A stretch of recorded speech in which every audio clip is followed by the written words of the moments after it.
La France a eu beaucoup d'occasions, malheureusement ils n'ont pas eu de réussite, comme sur le match en demi-finale contre l'Allemagne. Donc voilà, ils peuvent être déçus, mais en même temps fiers de leur parcours. Effectivement, la France a plus ou moins maîtrisé son match. Un manque de réussite. Après, en face, une bonne équipe portugaise qui a joué avec ses qualités, hein, on savait qu'ils ne prenaient pas le jeu à leur compte. Ils attendaient pour contrer en pensant s'appuyer sur un exploit de Cristiano.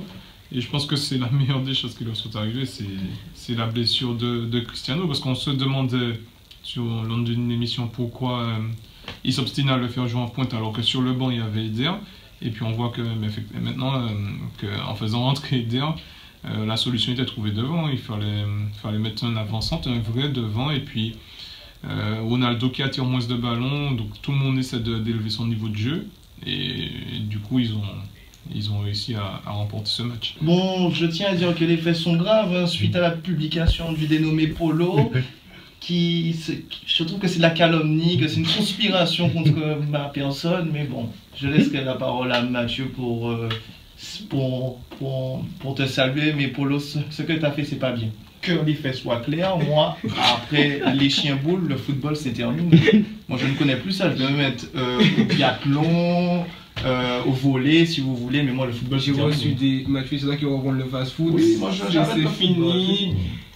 J'ai partagé un petit peu aussi son avis, mais bon, je suis là. Bonsoir Polo, bonsoir aux auditeurs, bonsoir à tout le monde. Je pense que la sortie de Ronaldo, justement, a transcendé l'équipe du Portugal. Ils avaient envie, quand ils sont sortis, ils avaient envie vraiment de jouer au football et de briller. Tu as senti qu'ils étaient complètement libérés. Il n'y avait plus la pression de Ronaldo, capitaine. Au contraire, ils voulaient, je pense, soit se dire on peut le faire sans Ronaldo, soit pour Ronaldo, on va gagner. C'est surtout ça. C'est ça. Tu vois, les mecs se sont transcendés. Et franchement, confiance de presse en plus. Et d'ailleurs, Ronaldo a continué à soutenir son équipe comme un coach.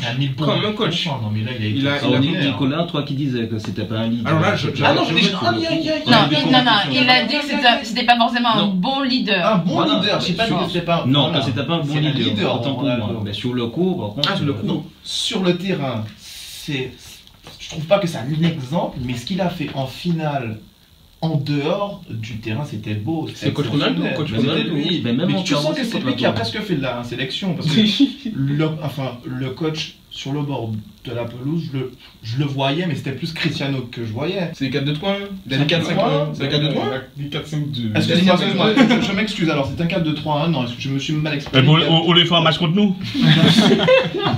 Contre vous, j'ai pas besoin de tactique, j'ai besoin de technique. Claude. Je vais juste revenir sur l'attitude de Cristiano. Bon, à moins qu'il y ait des images qui nous aient échappé, bon, on n'avait pas la réalisation du match. Mais j'ai noté qu'en fait, qu'on a vu entre guillemets le show Ronaldo quand le Portugal a marqué. C'est-à-dire que tant que le score était à 0-0, il n'y avait pas de caméra braquée sur lui, donc peut-être que ce monsieur était sur son banc en train de vivre le match, ou la pression, le stress et tout, et on l'a seulement vu à partir de l'ouverture du score. Là on a vu Cristiano se lever, engueuler les troupes, encourager ses partenaires. On a eu l'exemple avant l'Euro, il y a eu les finales NBA, il y a eu une action où ils ont visionné une multitude de fois, ralenti, super ralenti, ils n'ont pas pu prendre une décision. Donc là c'est un œil humain. Si la super caméra n'a pas pu déceler une erreur, l'œil humain n'est pas, je pense, aussi performant qu'une caméra. Donc, comme on a dit, l'erreur ça fait partie de l'arbitrage. Et après, là, on critique parce que l'erreur est contre la France, mais quand Thierry Henry a fait sa main, personne n'a, comment dire, les supporters français n'ont pas critiqué Thierry Henry dans la manière où c'était une. Non, je parle des supporters. Je ne parle pas des journalistes. Je parle des supporters. J'ai entendu, mais je ne relève plus. Cette main-là a permis à l'équipe de France d'aller en Afrique du Sud et économiquement a servi beaucoup de choses. Oui, mais après, qu'est-ce que ça a fait en Afrique du Sud? Je parle de la qualification. Oui. En termes économiques, la main de Thierry Henry a permis beaucoup de choses économiquement parlant, pour les sponsors, etc. Sportivement, ça a permis à l'équipe d'aller en Afrique du Sud. C'était une erreur positive pour l'équipe de France. Il n'y a pas eu ce tollé. Je parle des supporters. Donc là, ça s'est retourné contre la France. Comme on dit, c'est un fait de jeu et puis voilà. Parce que moi, sérieusement, au handball, ça m'est déjà arrivé. L'arbitre siffle un coup franc. Je sais qu'il n'y a pas faute, mais je dis rien. Je joue le coup franc. Bah alors. Ouais, malhonnête. Non, mais c'est une finale. Qui dit ça, Polo? Ah non, moi je dis que j'ai fait la main, c'est à cause de moi. Non, mais On va dire après, peut-être. En finale, De toute façon, l'Euro, tout le monde l'a Polo, en vu avec finale. la vidéo, tout le monde a vu qu'il a fait la main. Après, le gars dans une finale, il va pas se permettre de dire ah non, il y a main. C'est moi qui ai fait la main. Après, lui, il peut plus retourner au Portugal. Hein. Pourquoi? Bah parce que s'il se dénonce, entre guillemets, en disant que c'est moi qui ai fait main, etc., etc. À mon avis, moi je le relancerai pas. Parce que si sur la vidéo on voit Koscielny qui tire le gars, on fait comment? C'est Là, pour l'instant, ouais. On siffle quoi? Main ou tir? c'est contre nous, c'est tout. Ce sera un match cassé. À part... Et en plus, tu sais, si tu mets l'arbitrage vidéo en marche, ça veut dire que tu faudra faire ça à chaque faute. T'imagines le truc de Payet sur Ronaldo, on va prendre 5 minutes d'abord pour voir si Payet qu'est-ce qu'il a fait faute. On va prendre 5 minutes à chaque fois, ça casse un rythme. Là, comme c'est contre nous, forcément. Je pense que Ronaldo pète le genou de Griezmann. Nous, on crie au scandale. Il y aurait des conséquences C'est comme ça. Ça donne quand même un coup franc dangereux pour le Portugal. Oui, mais s'il est, par exemple, je sais pas, 10 mètres plus loin, donc on dit que c'est un coup franc qui centre, finalement la tête va sur le gardien renvoi, ça fait corner, il y a but derrière. On fait quoi? On revient à la faute qu'il y a eu 40 mètres avant. Moi je pense que c'est pas possible au fait. Est-ce que Deschamps ne fait pas le changement de Payet un petit peu trop tôt? Pourquoi je vous dis ça? Le match que Payet fait contre l'Albanie, il n'est pas spécialement bon, mais il marque son but quand même sur la fin de match. Pour mettre qui? Comment? Le génie qui n'a rien foutu de l'Euro? Voilà, c'est la question que je vous pose. Votre génie comment? Est-ce que Deschamps ne fait pas le changement trop tôt sur Payet? Est-ce que... Alors, on sait qu'on va jouer en attaque-défense, en prolongation. Est-ce qu'on ne doit pas mettre un Martial? Alors, je sais que je défends Martial depuis le début de l'Euro. Est-ce qu'on ne doit pas mettre un Martial à la place d'un Giroud ou de mettre un Gignac? Justement, puisque... Non, mais est-ce que Martial, la réponse, est-ce que Martial a le même agent que Deschamps? Voilà, c'est la question que je pose. Voilà. Tu rigoles, Non, mais il y a je très ne rigole pas. Moi je pense que bon, ces questions-là arrivent parce qu'on perd le match. Oui, bien sûr. Bah, derrière, si Gignac manque, on dit que Deschamps c'est le Et que Gignac c'est le plus grand génie du monde. Après, Non, mais après, moi je pense Gaël, que si Gignac manque, eh ben Gignac est à Manchester ou à Liverpool. Et Deschamps a gagné son pari. oui, ça Et fait du moins- partie du jeu. En tout cas, moi je pense que je vais répondre à sa question. Donc la première, pour le changement, moi je pense que Payet était vraiment cuit. Après peut-être qu'il aurait eu un éclair parce que il a quand même des qualités techniques. Moi j'en parlais avec José pendant le match, moi je l'aurais sorti à la mi-temps. Parce que premièrement, sur la demi-finale, déjà il a montré des signes de fatigue. Et deuxièmement, je pense que Deschamps a voulu le remettre parce qu'il a été bon les fois précédentes.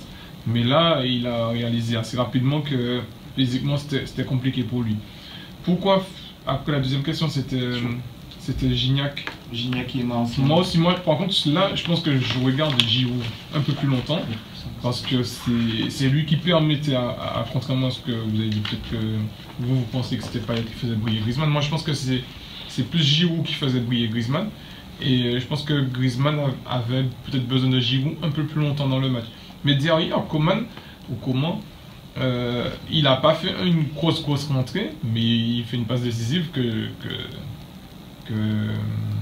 Gignac, que Griezmann doit terminer l'action. Donc il y a plein de faits de jeu qui font que effectivement on aurait peut-être pu faire mieux, mais il y a eu les occasions aussi pour gagner le match. Alors moi j'ai une question justement sur Payet, on en revient.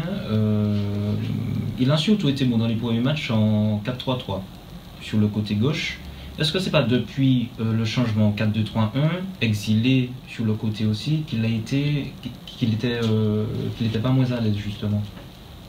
Je suis d'accord avec toi. Non, moi je pense qu'il n'a pas été bon en 4-3-3. Il a été bon en 10 derrière l'attaquant. C'est contre l'Albanie, ici on fait une santé pratiquement. Parce que contre la Roumanie, il n'a pas été extraordinaire, il a fait un but. Non, il avait quand même son influence. Il avait quand même son Moi, influence sur ce jeu. Alors, contre la Roumanie, si un petit parce que lorsqu'il est passé, mais mais contre l'Albanie, il est passé derrière l'attaquant. Ils ont changé de système. Hein. C'est là que tu as plus vu Payet. Hein.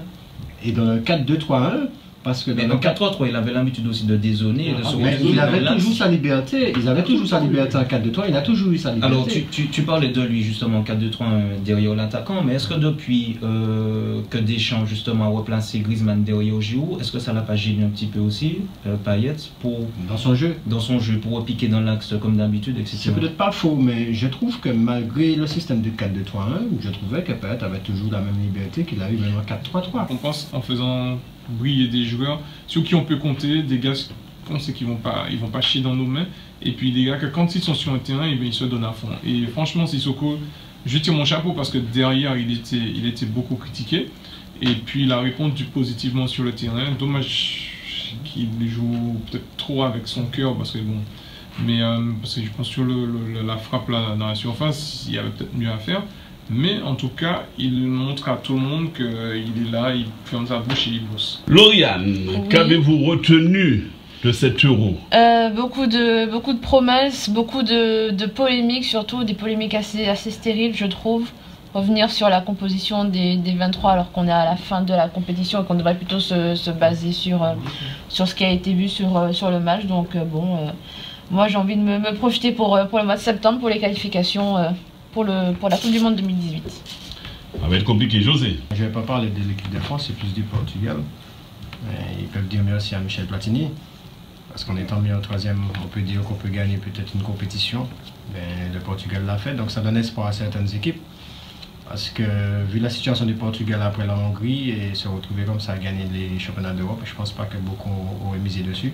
Donc un gros coup de chapeau à cette équipe-là, qui a joué dans une organisation du début jusqu'à la fin, qui n'a jamais changé de système. Et au final, il gagne l'Euro. On a eu beaucoup d'équipes qui ont changé des joueurs, beaucoup de systèmes et qui ne sont pas arrivés au bout, et des favoris d'ailleurs. Et je pense que le Portugal a fait ce qu'il avait à faire, c'est-à-dire rester dans toutes ses compositions, dans toute son organisation pour pouvoir gagner l'Euro. Un bel Euro, même si on finit mal, mais c'était chouette, belle expérience. 2010, la seule était en Coupe du Monde. Je suis pas sûr. En 2012, ils étaient à l'Euro, ça je suis sûr. Oui, mais 2010 Coupe du Monde, ça m'étonnerait. Il me semble qu'ils sont. 2010 en Afrique du Sud. Ah, tu as raison, t'as sûr? Non, tu as raison. La seule était pas en Afrique du Sud. Non. Ça se saurait. L'Euro de handball. Zlatan était là en 2006. Si, Zlatan jouait déjà en T'avais Larsson, Et Varane ne joue pas régulièrement. J'attends tu mets Gajan dans une défense où il est titulaire indiscutable, où il joue couramment, il va progresser. Mais Varane est meilleur que Koscielny, c'est que Varane n'a pas de temps de jeu. Mais monsieur n'a pas de temps de jeu, monsieur n'a pas le temps de s'installer dans une défense. Tu vois, on a commencé à lui faire confiance au début, Zidane au début. Et puis après, il s'est blessé, là il y a un petit peu physique, et après il ne pouvait plus rentrer. Entre Pépé et Ramos, voilà, quand les patrons sont revenus dans le game, et puis c'est fini. Mais je te dis qu'un gars comme Varane, qui serait peut-être dans une équipe, peut-être même pas une grosse équipe, même à Liverpool par exemple, tu vois, il aurait joué régulièrement, et puis il aurait progressé. Et puis il aurait progressé, tu vois, c'est qu'il n'a pas assez de temps de jeu, tu peux pas progresser comme ça. Déjà, tu as deux ténors devant toi, regarde, tu as déjà un champion d'Europe. Tu as déjà un qui vient de sortir champion d'Europe. Tu as déjà un qui est déjà. Tu as champion d'Europe. Tu vas jouer le capitaine du Real Madrid. Capitaine du Real Madrid. Comme je te disais, C'est Varane qui Real Madrid, il est barré, quoi. Il peut pas s'exprimer. il n'a pas encore le poids, Il y a deux gars devant lui là, c'est chaud. Il y en a un qui est blessé. Vous pouvez entraîner pour Souéa.